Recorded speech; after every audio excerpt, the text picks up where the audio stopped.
Olá, feministas literários! Bem-vindos a mais um episódio da segunda temporada do podcast Debates Feministas do projeto Feminismo Literário, no qual estamos refletindo sobre a obra Por uma Teoria Feminista de Estado, escrita por Catharine MacKinnon. Chegamos agora na terceira e última parte da obra, no qual a autora vai discutir temas chaves para a construção de um Estado sob perspectiva feminista. Iniciando essas reflexões, no capítulo 8, a autora vai refletir sobre o impacto do Estado liberal para as demandas feministas. E nos lembra que todas as formas de construção estatal existentes são opressoras com relação às mulheres. E aí vale a pena a gente lembrar que na época em que a autora escreveu este capítulo, o mundo estava diante da bipolarização gerada pela Guerra Fria entre blocos capitalista e bloco socialista. Eu me chamo Raíssa Ribeiro, sou professora da Unirio e coordenadora do projeto Feminismo Literário.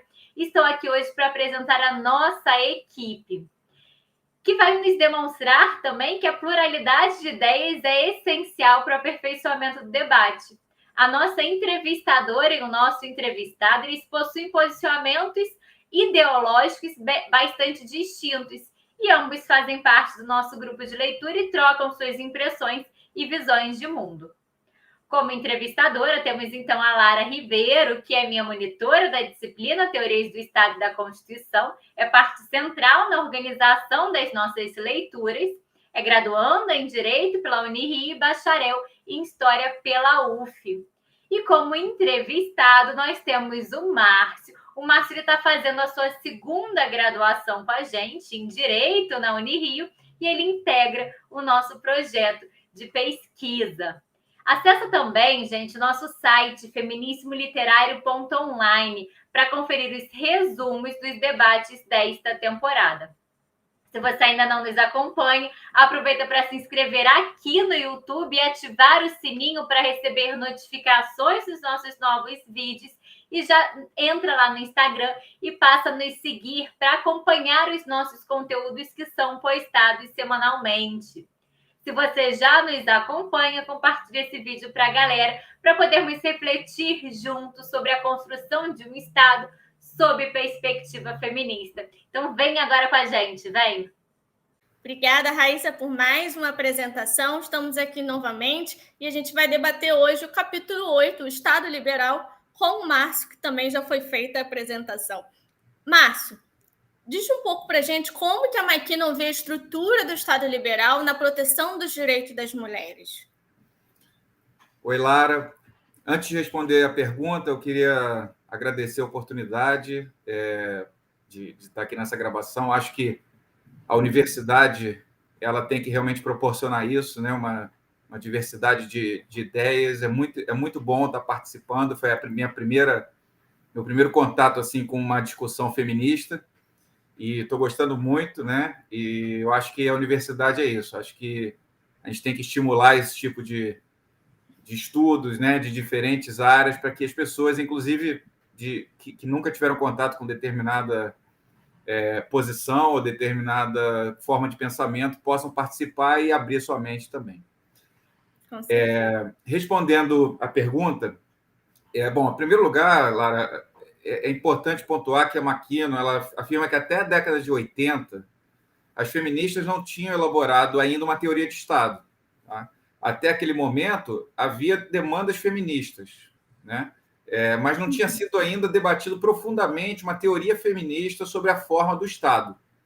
Então, as feministas ficavam transitando sempre entre uma teoria liberal de Estado e uma teoria marxista-socialista, que era sempre, né, foi o confronto ali da questão ideológica em relação à estrutura do Estado.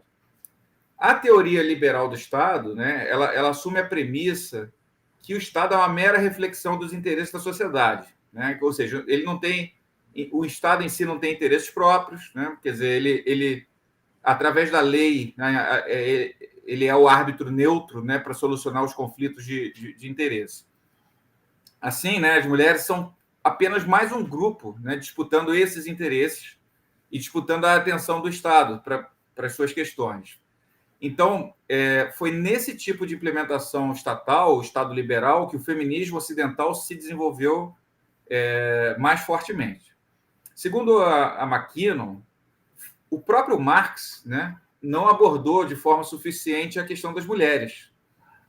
O Estado, para o Marx, ele é uma expressão concentrada da economia, um resumo da sociedade, um comitê para gerenciar os interesses da burguesia. O Marx começou, então, a entender que o Estado ele servia a burguesia, mas sem representá-la como uma classe. Ele achava que a burguesia tinha seus interesses atingidos se ela se mantivesse fora da política, ou seja, o Estado, mais uma vez, como um ente neutro. Então, assim, para o Marx, o poder não estava no Estado em si, mas na classe que o controlava, que nesse caso seria a burguesia. Então, a teoria marxista, e a gente está falando do Marx aqui para fazer o contraponto do Estado liberal, ela assume que o Estado é o reflexo dos interesses sociais, mas sem vontade própria, um capacho dos interesses da classe dominante. Ou seja, a classe que domina a sociedade domina o Estado. Voltando ao Estado liberal, e aí respondendo mais de fato a sua pergunta, na jurisprudência americana, a teoria liberal mais prevalente, ela admite a existência de uma liberdade negativa. Ou seja, você é livre para fazer tudo o que quiser sem interferência do Estado. Ou seja, o Estado ele não se intromete. Então, o Estado não seria, então, segundo a McKinnon, uma força positiva de justiça, ou seja, atuante, proativa. Mas a justiça vai se manifestar justamente na ausência do Estado. Segundo ela, a Constituição Liberal vai proteger, então, os cidadãos do que o Estado pode fazer contra eles, mas não protegê-los do que os outros cidadãos possam fazer, ou seja, de eventuais estruturas que existam dentro da sociedade, implementadas dentro da sociedade. Então, o Estado ele vai agir corretivamente, não proativamente, nas suas transgressões, mas apenas na esfera pública, não na esfera privada. Então, o elemento chave da teoria do Estado liberal é essa distinção entre o público e o privado. E é importante, a gente entender, fazer essa distinção, compreender o que seria esse espaço público e o que é esse espaço privado, porque são coisas que influenciam muito, justamente quando a gente debate aí conceitos mais na própria sociologia ou na ciência política sobre a teoria do Estado em si. E, Márcio, segundo a autora, por que o feminismo não conseguiu discutir e implementar uma teoria feminista de Estado? Porque, na realidade, as feministas elas não confrontaram a relação entre o Estado e a sociedade sobre uma teoria de determinação social específica para o sexo ou para o gênero. Então, faltou o desenvolvimento de uma teoria substantiva da lei e a sua relação com a sociedade. Essa teoria é que abordaria a relação do Estado abordaria como a relação do Estado com a sociedade é uma relação de poder baseada em gênero. E isso não foi feito, não foi discutido. Então, assim, a prática feminista ela sempre oscilou entre uma teoria liberal do Estado e uma teoria socialista do Estado, ou seja, o Estado como aquele ente negativo, negativo do ponto de vista que ele não se intromete, e o Estado socialista, o Estado positivo, aquele que se intromete muito, se intromete ao máximo, mas tanto um quanto o outro sem levar as questões de gênero em consideração. Então, na parte liberal, as feministas eram mais um grupo entre vários, buscando se mobilizar para usar o Estado para atingir seus interesses. E com vamos dizer, uma ilusão de que esse Estado não seria enviesado, ou seja, ele não estaria moldado ou direcionado vamos dizer, a direção da classe dominante, que, no caso, seria uma estrutura patriarcal do Estado. Na face socialista, pelo contrário, o Estado ele é uma ferramenta de dominância e repressão, e a lei legitima a ideologia para atingir essa utopia socialista, né?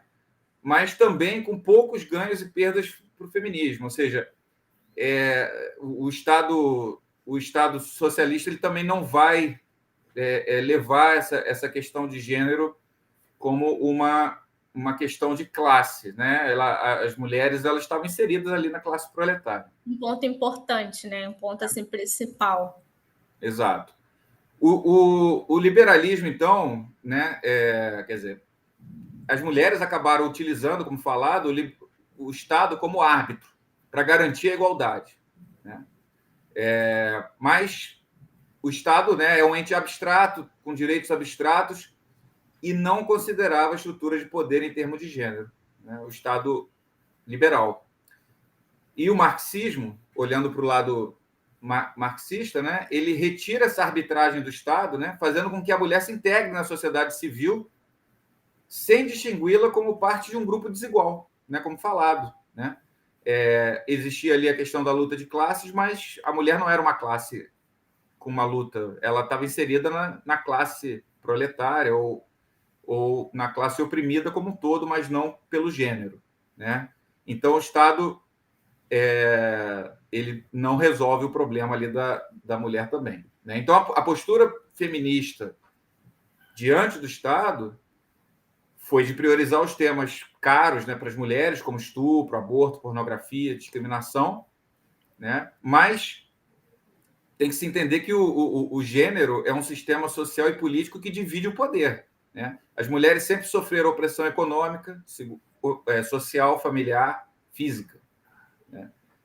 E a autora diz que os homens eles teriam que pertencer a uma outra minoria para sentir esses mesmos efeitos. Por exemplo, né, um homem de uma minoria étnica ou uma minoria de tipo um deficiente físico, alguma minoria que tivesse problemas, oprimida e precisasse de uma ação positiva do Estado e que não teria, né? E outra coisa importante que ela coloca, né, é que esse tipo de situação já existia antes das leis existirem, né? E antes mesmo do Estado, né? Nas relações do dia a dia. Elas só foram andando, caminhando para chegar uma legitimação. Uma reafirmação, né? Uma reafirmação, que já estava acontecendo. Uma legitimação e reafirmação. Outra coisa que ela fala em relação a isso, né, que nem o liberalismo nem o marxismo garantem à mulher uma relação especial com o Estado, né? E o feminismo ele criticou a diferença do tratamento pelo Estado, mas o feminismo falhou em não analisar o papel do Estado na hierarquia de gênero, ou seja, ela quer resolver os problemas através do Estado, mas o próprio Estado ele carrega esse viés, né? Então, assim, será que o Estado resolveria essa situação ou ele seria sempre construído com base na subordinação das mulheres, né? Um Estado socialista faria uma diferença nisso, né? Ou a masculinidade inerente sempre se manifestaria em qualquer forma de Estado, né? Então, como não tem resposta para isso, as feministas frequentemente sempre acabam por dar mais poder ao Estado para tentar atender suas reclamações, né? E ao invés de tentar desenvolver uma teoria específica de Estado. E fazendo isso, elas acabaram sempre aumentando o poder do homem na sociedade, de acordo com a autora, né? E para concluir em relação a essa pergunta, o Estado, como a gente viu, ele é masculino, né? Então, assim, a lei vê e trata a mulher pela ótica de que o homem é a ver, né? Quer dizer, o homem, da forma como o homem é a ver. Então, ele constitui a ordem social com os interesses do homem, retratando o ponto de vista do homem, né? Moral, a lei e a interpretação da lei são entes separados, né? O sistema jurídico impessoal, sem predisposições, né, com o governo da lei, não dos homens, limitaria esse poder do Estado, né? Pelo menos parcialmente, né?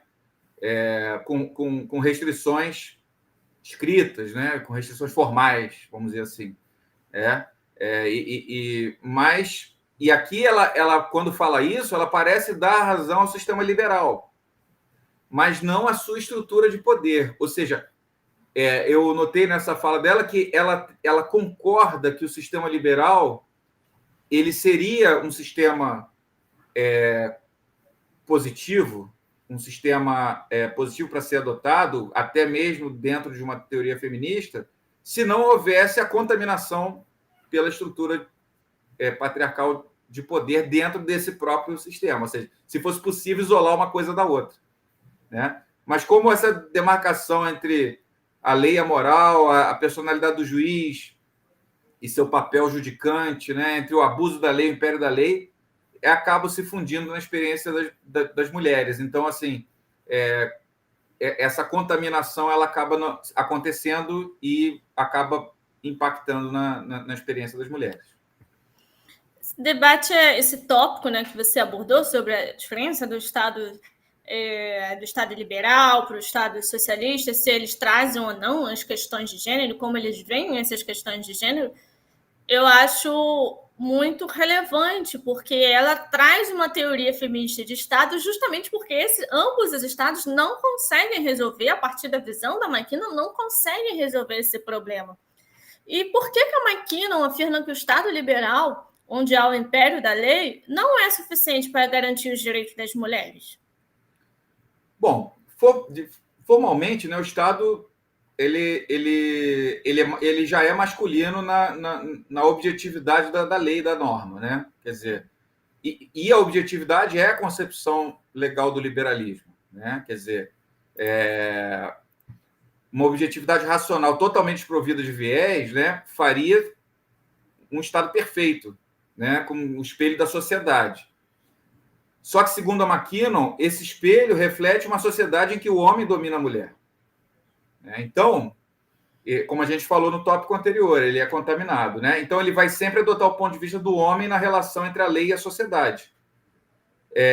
E a desigualdade do sexo, ela não é, pelo menos, quer dizer, hoje em dia eu acho que isso já há muitos avanços em relação a isso, mas quando ela escreveu esse livro, né, se não me engano, na década de 70, a desigualdade de sexo não era uma premissa do sistema legal, né? Ou seja, todos eram iguais perante a lei, né? Então, como se as leis aplicassem na prática forma igualitária a homens e mulheres, né? A própria Constituição americana, né, assume que a sociedade é livre e igualitária e promove essa atuação negativa, ou seja, do Estado. Ou seja, o Estado não pode infringir direitos, privacidade, expressão, direito de igualdade, né? Só que o que ela diz é o seguinte: quem não possui esses direitos socialmente também não vai os ter garantidos em lei. Então, se as mulheres não possuem esse direito dentro da sociedade, como o sistema legal é um espelho da sociedade, o Estado liberal, ele também não vai refletir isso. Ou seja, essa igualdade ela é simplesmente formal, mas ela não é material. Então, assim, como a gente falou também, a sociedade ela é constituída antes da lei, né? A lei vai legitimar o status quo, né? Então, a lei dá uma aura de garantir a igualdade, mas não muda o que a sociedade era antes da lei. E a Constituição acaba por legitimar essas normas da forma que o Estado se legitime, não pela interferência ao status quo, ou no status quo, né? Ou seja, a dominância masculina ela vai ser tão grande que não há necessidade de impor desigualdade de sexo pela lei, como inclusive existe em outras culturas, né? Que não são ocidentais. A própria estrutura social já faz com que a lei reflita isso, ou própria interpretação da lei ou julgamento do caso concreto, né? Então, assim, o Estado ele vai se omitir, porque ele já é constitucionalmente igualitário. Ele não precisa dar mais satisfação, né? A justiça, quando a gente vai num patamar abaixo, que é a justiça dentro do Estado, né, ela também alega não ter nenhum viés, né? Mas ela também reflete a sociedade masculina, né? E os dogmas e o pensamento, né? Então, assim, desde que não seja algo que destoe muito, que seja algo extremo, não vai ser percebido. As sutilezas, né, segundo a autora, não são percebidas, né? E aí vai corroborar a liberdade negativa do Estado liberal, ou seja, o Estado promove liberdade através da sua não influência no status quo.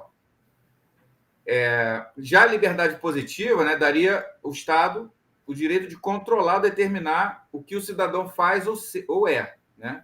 No caso das mulheres, a maioria dos problemas dela acontece na esfera privada. Né? Então, nenhuma liberdade negativa vai ajudar as mulheres nisso, porque não está na esfera pública. Né? É claro que se uma mulher, por exemplo, for discriminada por ser mulher em sua relação com o Estado, isso vai ter algum problema, vai dar problema, mas dentro da sua vida privada, não. A não ser que seja algo realmente que destoe. Que ela leve para o Estado, né? Que ela leve isso para o Estado. Mostre que isso afeta a sua esfera pública, porque enquanto for esfera privada, não vai funcionar. Exatamente. Então, assim, como a mulher já era oprimida antes da lei, né, a liberdade negativa não vai ajudar. E aí a McKinnon, ela cita alguns casos relevantes que mostram essa estrutura, né? Os casos da Lochner versus New York, Miller versus Oregon e West Coast Hotel e Paris, né? O Lochner versus New York não era especificamente uma questão de gênero, né? Mas era uma questão de limite de horas de carga horária. E foi um caso, vamos dizer, mais inaugural em relação a essa questão da intromissão do Estado em situações privadas nos Estados Unidos, né?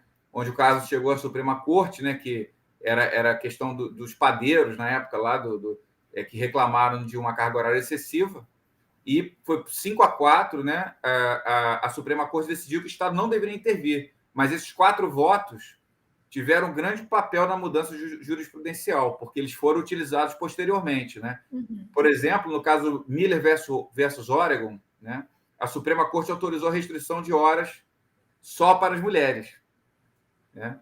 Mas aí, ainda assim, a McKinnon diz que, ainda assim, você vê a própria estrutura sendo representada ali, porque a decisão ela deve a sua fragilidade, a dependência, a maternidade das mulheres, uma certa desvantagem que elas tinham na luta pela sobrevivência. Ou seja, a própria decisão, apesar de ter sido favorável às mulheres, ela fez uma diferenciação da mulher e do homem, né? Baseada na biologia, né? E aí a alegação é que a distinção baseada na biologia não seria uma discriminação, mas seria uma diferenciação, né? Mas na prática, a autora diz que não há diferenciação, mas sim desigualdade, né, no tratamento. E aí teve o caso do West Coast Hotel versus Paris, né? Esse sim sepultou a era Lochner, que foi aquele caso anterior, e as mulheres foram usadas como mote. As leis de salário mínimo foram mantidas para as mulheres, né? Também porque elas se encontrariam em uma posição desfavorável para barganhar melhores condições, ou seja, elas teriam mais dificuldade em conseguir aumentos, em conseguir melhores condições de trabalho do que os homens. Então, assim, esses casos eles ajudaram concretamente as mulheres, ou seja, mas prejudicaram do ponto de vista ideológico, porque atestaram que a mulher era um grupo marginal na sociedade, né? Um grupo de segunda categoria, né? Então, assim, fora da competição com os homens, né? Ou seja, elas não estavam em igualdade de competir. E beneficiaram os trabalhadores homens em relação às mulheres, porque isso tudo acabou sendo usado como precedente para os homens depois, né? Então, assim, a conclusão disso é que, na igualdade de gênero, a autora conclui que a biologia masculina é considerada a norma, né? E a mulher vai ser tratada de forma igual ou diferente de acordo com a norma masculina, não com uma norma comum.